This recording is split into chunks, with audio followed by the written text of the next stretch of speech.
这一期深渊说实话就更难了，但是马威卡核爆的这个膨胀程度又远远大于深渊膨胀的程度。我操着刚升满90级的马威卡，50级的奶奶和马拉妮磕磕绊绊的居然打过了。就怎么说呢？如果不用娜塔角色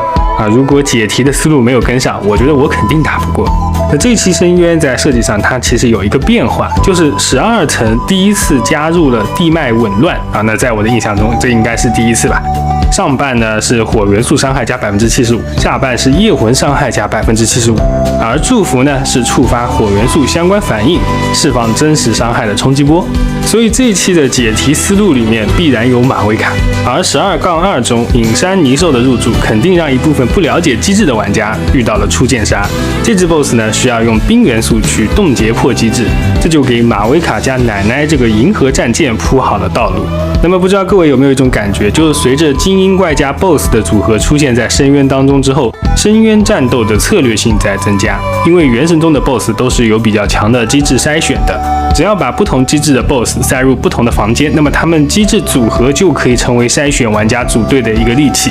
那 5.0 以来的这几次深渊，我们会发现一个特点，就是只要你能够跟上策划的出题思路，那么深渊的战斗并不难。不管是你抽了新角色，还是说你的 box 足够深，只要你能够针对环境拉出一个逻辑自洽的队伍，那么满星深渊的难度相比力大专飞来说是低很多的。这种设计和玩法的思路呢，是建立在封单后的数值膨胀上的，所以满星深渊不再全是考验玩家的练度和配置，有一部分的胜负是在战斗前的环境分析里面。那么接下去我们来解题。本集的上半呢，山王是火机制怪，草抗特别高；隐山泥兽是冰机制怪，大灵是一个吸能怪。而上半火元素伤害提高 75%， 所以很显然上半的最优解呢是火 C 打融化，哪怕融化率很低，带上冰元素去破第二间的机制也可以。而所有的主流战场火 C 几乎都不需要大招启动，所以大灵被完克。那如果这里难一点，我觉得大灵换成冰使徒，它就更能拖延时间，给下半更多的压力。纵观火 C 哪怕是灵尼，我们也可以组一个灵尼加奶奶加香菱加班尼特的直伤打法去攻略上半的环境，更不要说手握萧公、胡桃、仆人、马威卡的玩家了。而下半新出的 BOSS 灵觉隐修的迷者，